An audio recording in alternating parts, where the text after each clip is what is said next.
Hello বন্ধুরা, welcome back to my YouTube channel haunted street. Payel একটা private কোম্পানিতে job করে। সময়টা হচ্ছে সকাল 10:30। পায়েল তাড়াতাড়ি তার রুমের দরজা বন্ধ করে লিফটের দিকে এগোতে থাকে, কারণ তার ফ্ল্যাটটা হচ্ছে 9th ফ্লোরে। তো 9th ফ্লোর থেকে নিচে যাওয়ার জন্য সে সচরাচর লিফটই ইউজ করে। সেদিনও সে লিফটের মধ্যে প্রবেশ করে এবং গ্রাউন্ড ফ্লোর বাটন প্রেস করে। তখনই লিফটের মধ্যে একজন বয়স্ক মহিলাকে সে দেখতে পায়। সে হচ্ছে সম্পর্কে তার দাদি, মানে দিদিমা হয় যাকে বলে।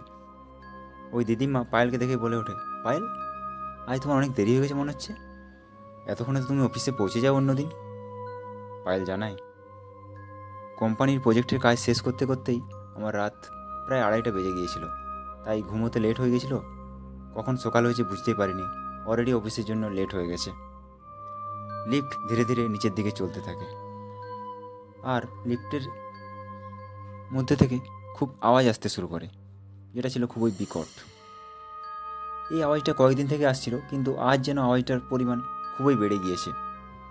তাই পায়েল ওই দিদিমাকে বলে যে আজ যাওয়ার সময় ওয়াচম্যানকে বলে যেতে হবে। কয়েকদিন ধরেই বলে যাচ্ছি লিফটটা যেন রিপেয়ার করে রাখে, কিন্তু কোনো কাজই হচ্ছে না। আজকে একটু ধমক দিয়ে বলতে হবে। লিফট গ্রাউন্ড ফ্লোরে চলে আসে। পায়েল লিফট থেকে বেরিয়ে আসে, এসে দেখতে পায় ওয়াচম্যান ওখানে বসে আছে। ওয়াচম্যান পায়েলকে দেখেই দাঁড়িয়ে যায় আর স্যালুট করে। পায়েল খুব রেগে ওয়াচম্যানকে বলে, কয়েকদিন ধরেই আপনাকে বলে যাচ্ছি লিফটটা রিপেয়ার করুন, রিপেয়ার করুন। আপনার তো কোনো কাজ কোথায় কানে শুনছেন না। যদি ঠিকঠাক কাজ না করেন তাহলে এখান থেকে অন্য কোনো জায়গায় ট্রান্সফার করে দেবো, আপনার বাড়ি থেকে অনেক দূরে, তখন বুঝতে পারবেন। ওয়াচম্যান জানায়, আমি এই জায়গায় নতুন ম্যাডাম, আমি ঠিকঠাক জানি না সব কিছু, তবুও আমি চেষ্টা করছি যত তাড়াতাড়ি সম্ভব হয় লিফটটাকে রিপেয়ার করার। পায়েল বেরিয়ে যায় ওখান থেকে তার অফিসের উদ্দেশ্যে। পায়েলের অফিসের কাজের চাপ এই সময় খুব বেশিই ছিল, তাই তার অফিসের কাজ শেষ করতে করতে প্রায় 10:30 বেজে যায়। পায়েল অফিসের কাজ শেষ করে অফিসের বাইরে এসে দাঁড়িয়ে পড়ে, কিন্তু কোনো গাড়ি ঘোড়াই পাচ্ছিল না সে বাড়ি ফেরার জন্য। তাই সে কিছুক্ষণ অপেক্ষা করার পর অনলাইনে ক্যাব বুক করে এবং তার বাড়ি চলে আসে। বাড়ি আসতে আসতে তার মেজাজ যেন আরোই খারাপ হয়ে যায়, কারণ পুরো দিনের কাজের চাপ একটু বেশিই ছিল। পায়েল অ্যাপার্টমেন্টে প্রবেশ করে দেখে ওখানে ওয়াচম্যান নেই, না আছে সিকিউরিটি গার্ড। পায়েল মনে মনে ভাবে যে এদের কমপ্লেন করতে হবে ম্যানেজমেন্টের কাছে। সে এইসব কথা মনে বলতে বলতে লিফটের মধ্যে প্রবেশ করে। লিফটের মধ্যে প্রবেশ করেছেই কি সাথে সাথেই ওয়াচম্যান লিফটের মধ্যে প্রবেশ করে। এই ঘটনার সাথে সাথেই পায়েল খুব ভয় পেয়ে যায় এবং লিফটের পিছনের দিকে চলে যায় একেবারে। ওয়াচম্যান লিফটের বাটন 10 প্রেস করে দেয়। লিফট ধীরে ধীরে চলতে শুরু করে, আর ওয়াচম্যান বলতে থাকে, দেখুন ম্যাডাম, কাজ ঠিকঠাক হয়েছে কি না, লিফটের থেকে কোনো আওয়াজ তো আর আসছে না। ওয়াচম্যান আবার জিজ্ঞাসা করে, ম্যাডাম, লিফটের থেকে আওয়াজ আসছে কি, আপনি চুপ আছেন কেন? ওয়াচম্যানের এসব কাজে পায়েল খুবই রেগে যায়, কিন্তু সে ওখানে একা ছিল, তাই সে নিজের রাগকে কন্ট্রোল করে চুপচাপ থাকার সিদ্ধান্ত নেয়। পায়েলকে চুপচাপ থাকতে দেখে ওই ওয়াচম্যান লিফটের মধ্যেই লাফাতে শুরু করে, যার কারণে লিফটটি হিলতে শুরু করে। ওয়াচম্যানের এইসব কাজে পায়েল খুবই ভয় পেয়ে যায়, কিন্তু তবুও সে নিজেকে কন্ট্রোল করে যাচ্ছিল। পায়েল রেগে গিয়ে ওয়াচম্যানকে বলে, এসব কি মজা করছে? এত রাত্রে একজন মহিলাকে আপনি এভাবে সভ্যতামি করছেন? বেরিয়ে যান লিফট থেকে। আর এইভাবে লাফাতে থাকলে লিফট যদি ছিঁড়ে যায় আর যদি নিচে পড়ে যায়, তখন ওয়াচম্যান বলে, কি করে ছিঁড়ে যাবে ম্যাডাম, আর যদি ছিঁড়েই বা যায় রিপেয়ার করিয়ে নেব। এইসব কথা বলতে থাকে আর সে লিফটের মধ্যে লাফাতে শুরু করে। এইভাবে লিফট ধীরে ধীরে 10 নম্বর ফ্লোরে চলে আসে। পায়েল লিফট থেকে বেরিয়েই দৌড়ে চলে যায় সিঁড়ির কাছে, আর সিঁড়ির কাছ থেকে নিচে নামতে শুরু করে, কারণ পায়েলের ফ্ল্যাটটি ছিল 9th ফ্লোরে। ওয়াচম্যান 10th ফ্লোরে বাটন দাবিয়ে দিয়েছিল। পায়েল দৌড়তে দৌড়তে নিজের রুমে প্রবেশ করে আর রুমের দরজা লক করে দেয়। পায়েল নিজের রুমে প্রবেশ করে মনে মনে বলতে শুরু করে, কাল তো এর কাজ শেষ, কালই আমি ম্যানেজমেন্টের কাছে এর নামে কমপ্লেন করব। আমাকে ভয় দেখানো। এইভাবে সে নিজের মনে মনে নিজের সাথে কথা বলতে থাকে। এইসব কথা বলতে বলতেই সে ফ্রেশ হতে চলে যায় ওয়াশরুমে সে ফ্রেশ হয়ে বেরিয়ে চলে আসে ওয়াশরুম থেকে নিজের বেডরুমে। পায়েল বেডরুমের কাছেই ছিল একটি জানলা। সেই জানলা থেকে সে নিচে দিয়ে তাকিয়ে দেখে যে ওয়াচম্যান নিচে দাঁড়িয়ে দাঁড়িয়ে পায়েলের ফ্ল্যাটের দিকে তাকিয়ে আছে। ওদের দুজনের আই কন্ট্যাক্ট একই হয়ে যায়, কিন্তু তবুও ওয়াচম্যান ওর দিকে তাকিয়ে আছে। পায়েল তৎক্ষণাৎ জানলার যে পর্দা ছিল সেই পর্দা দিয়ে জানলাটিকে বন্ধ করে দেয় আর বলে ওঠে, তোমার এই জব আর কেউ বাঁচাতে পারবে না। কালই ম্যানেজমেন্টকে আমি কমপ্লেন করে তোমার কাজ এখানেই শেষ করছি। পরের দিন সকালে পায়েল অফিসে যাওয়ার জন্য রেডি হয় এবং সে লিফটের কাছে গিয়ে লিফটের বাটন প্রেস করে। তখনই ওই দাদি কোথা থেকে যেন চলে আসে আর পায়েলকে জানায় লিফট বন্ধ হয়ে পড়ে আছে, আজকে তোমাকে সিঁড়ি দিয়ে যেতে হবে। আর সবাই সিঁড়ি ইউজ করছে। পায়েল দিদিমাকে বলে যে ওই কামচোর ওয়াচম্যানকে শাস্তি পেতেই হবে। ও অনেক ফাঁকিবাজি করেছে, কোনো কাজই সে ঠিকঠাক করতে পারছে না, সবসময় ফাঁকিবাজি। পায়েলের এই কথা শুনে দাদিমা পায়েলকে নিয়ে তার রুমে নিয়ে যায়। দাদিমার ফ্ল্যাটে প্রবেশ করার সাথে সাথেই দাদিমা পায়েলকে বসতে বলে এবং তার হাতে একটা নিউজ পেপার দেয়। নিউজ পেপারের ঘটনাটা দেখে পায়েলের চোখ ছানা বড়া হয়ে যায়, কারণ নিউজ পেপারে লেখা ছিল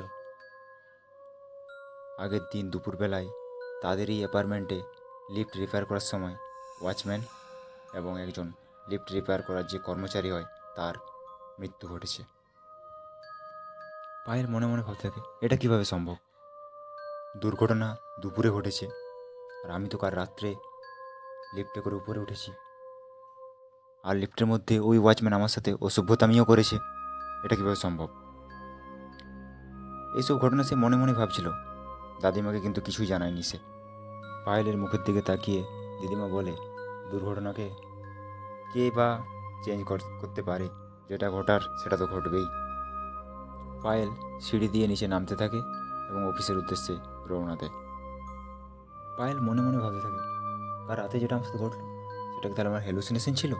কিন্তু না, হ্যালুসিনেশন তো হতে পারে না, কারণ আমার সাথে যেটা ঘটেছে সেটা একদম রিয়েল ছিল।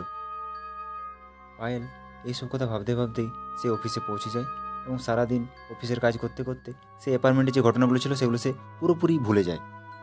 পায়েল সারাদিন কাজই করে যাচ্ছিল। রাত প্রায় 8টার কাছাকাছি, তার কাজ এখনও শেষ হয়নি। হঠাৎই তার ফোনে একটা আননোন নাম্বার থেকে ফোন আসতে শুরু করে।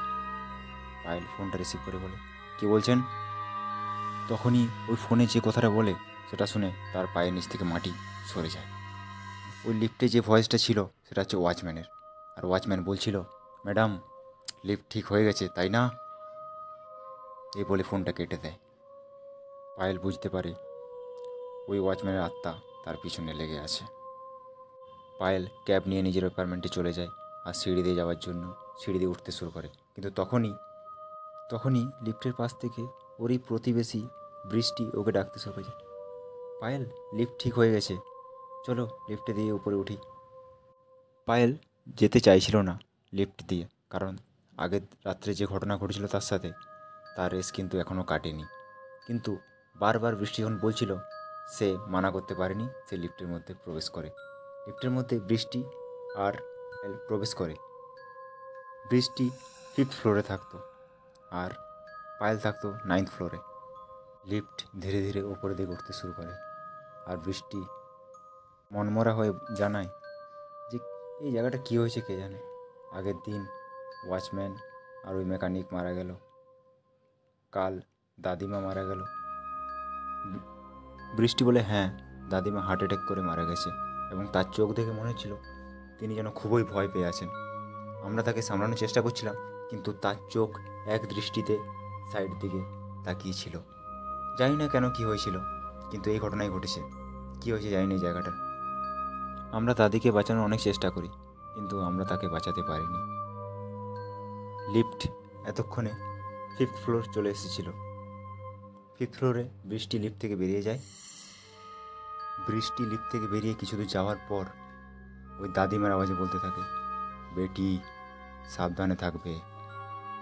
ওই ওয়াচম্যানের আত্মা তোমার পিছনে পড়ে আছে, তোমাকে ছাড়বে না, সাবধানে থেকো। এই বলেই গায়েব হয়ে যায়। এই কথাটা শোনার সাথে সাথেই পায়েলের গায়ের সমস্ত রোম খাড়া হয়ে যায়। পায়েল লিফট থেকে বেরোনোর চেষ্টা করে, কিন্তু তার আগেই লিফটের দরজা বন্ধ হয়ে যায়। লিফট ধীরে ধীরে উপরের দিকে উঠতে শুরু করে। পায়েল বারবার লিফটকে বন্ধ করার চেষ্টা করছিল, মানে 6th ফ্লোরে এসেই সে লিফট থেকে বেরিয়ে যাওয়ার চেষ্টা করছিল, কিন্তু লিফট থামার কোনো নামই নিচ্ছিল না। লিফট ধীরে ধীরে উপর দিকে উঠতেই থাকছিল।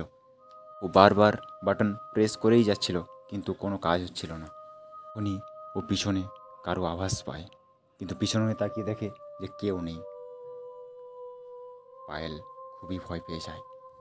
তখনই সে লিফটের আয়নায় ওয়াচম্যানের চেহারা দেখতে পায়।